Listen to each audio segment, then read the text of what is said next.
જય માતાજી બધાને. કેમ છો બધા? મજામાં ને? હું જાગૃતિબા જાડેજા તમારા બધાનું મારી ચેનલ પર હૃદયપૂર્વક હાર્દિક સ્વાગત કરું છું. તો આજે આપણે જોવાના છે જનરલ નોલેજના ટોપ 40 પ્રશ્ન.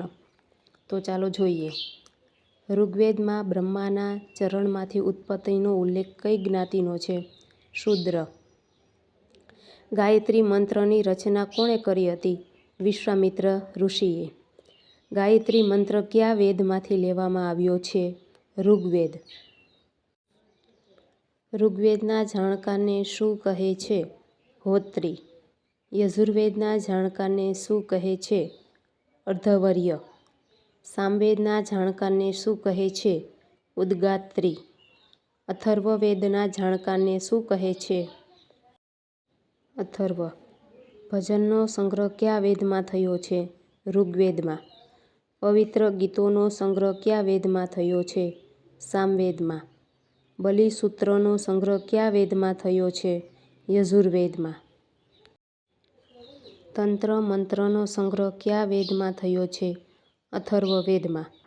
ગંધર્વ લોકો માટેનો વેદ કયો છે? સામવેદ. ક્ષત્રિય લોકો માટેનો વેદ કયો છે? યજુર્વેદ. વ્યાપારી લોકો માટેનો વેદ કયો છે?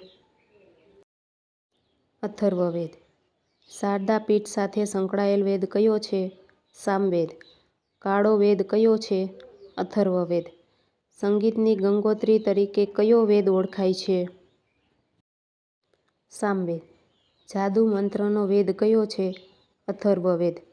વેદ તરીકે સ્વીકારવાનો ઇનકાર કયા વેદનો થયો હતો? અથર્વવેદનો. 10મો વેદ એટલે કયો વેદ? દુહો.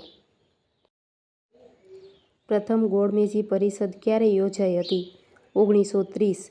બીજી ગોળમેજી પરિષદ ક્યારે યોજાઈ હતી? 1931. ત્રીજી ગોળમેજી પરિષદ ક્યારે યોજાઈ હતી? 1932. ઇલોરાનું કૈલાસ મંદિર કોણે બંધાવ્યું હતું? રાષ્ટ્રકૂટના રાજવીઓએ.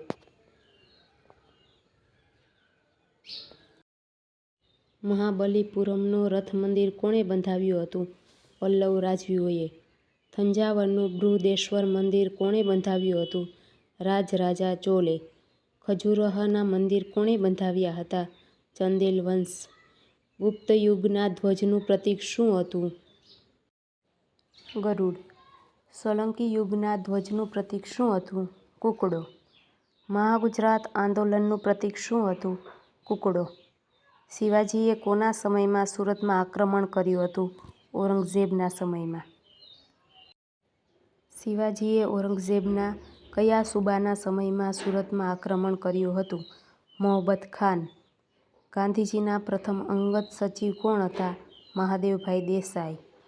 ગાંધીજીના બીજા અંગત સચિવ કોણ હતા? પ્યારેલાલ. આગ્રાની મોતી મસ્જિદ કોણે બંધાવી હતી? શાહજહાંએ. દિલ્હીની મોતી મસ્જિદ કોણે બંધાવી હતી? ઔરંગઝેબે. હરિજન સેવક સંઘની સ્થાપના કોણે કરી હતી? ગાંધીજીએ. રાષ્ટ્રીય સ્વયંસેવક સંઘની સ્થાપના કોણે કરી હતી? ડૉક્ટર હેડગેવારે. ગુજરાતમાં રાષ્ટ્રકૂટોની રાજધાની કઈ હતી? ખેડક. હાલ એને ખેડા કહે છે. ભારતમાં રાષ્ટ્રકૂટોની રાજધાની કઈ હતી? માન્યખેટ. કર્ણદેવ સોલંકીને કયું બિરુદ મળ્યું હતું? ત્રિલોક્ય મલનું.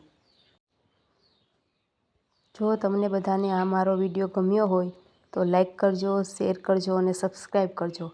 તમે બધાએ મારો વિડીયો છેલ્લે સુધી જોયો તે માટે તમારા બધાનો ખૂબ ખૂબ આભાર.